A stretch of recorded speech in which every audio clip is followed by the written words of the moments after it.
A very good morning to all of you students.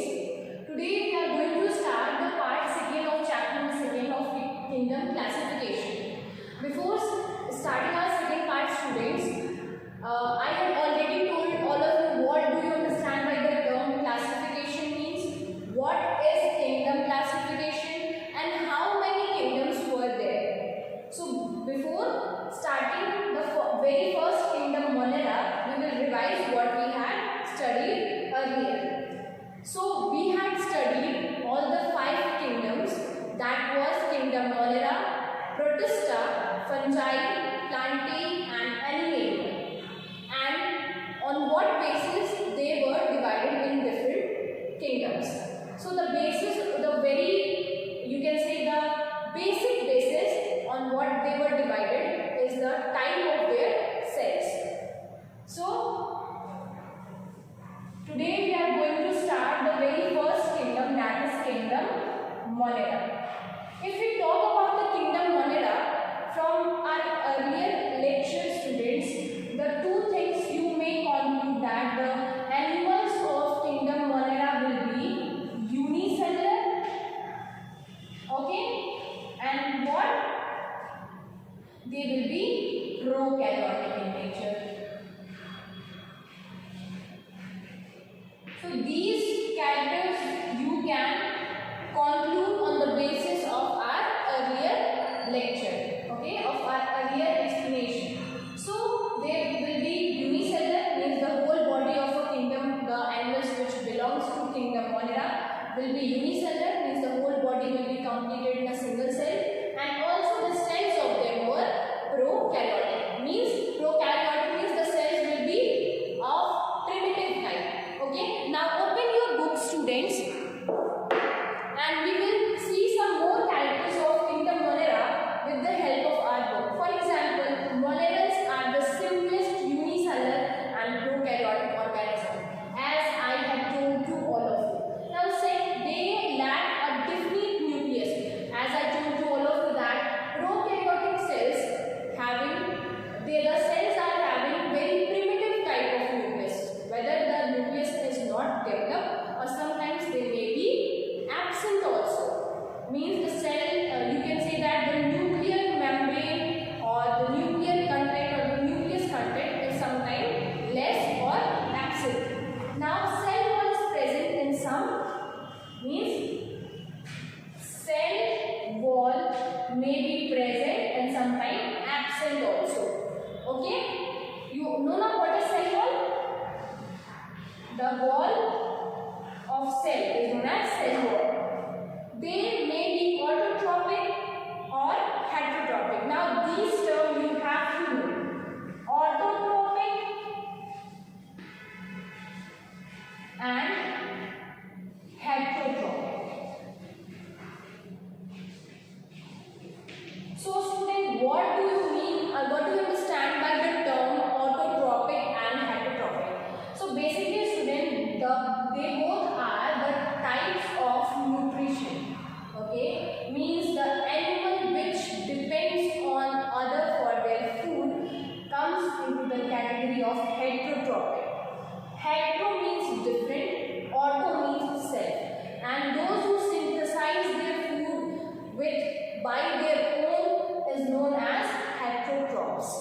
Okay, means animal who perform the autotrophic mode of nutrition is known as autotrophs, and they perform the heterotrophic mode of nutrition, means they depend on other for their food, comes into the category of hetero. If you talk about autotrophs students, plants comes into the category of autotroph because they do not take any other animal or any rice, wheat, pulse, grain from outside.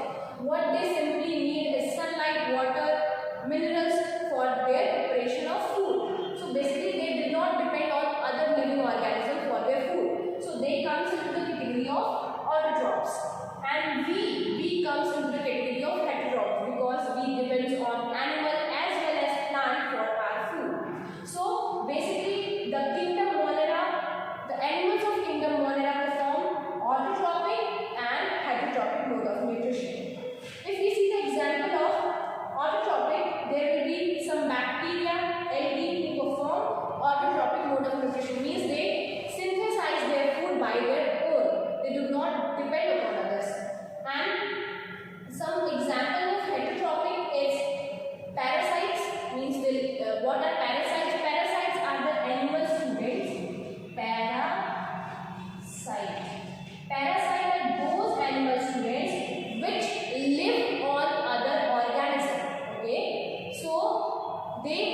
bacteria, student,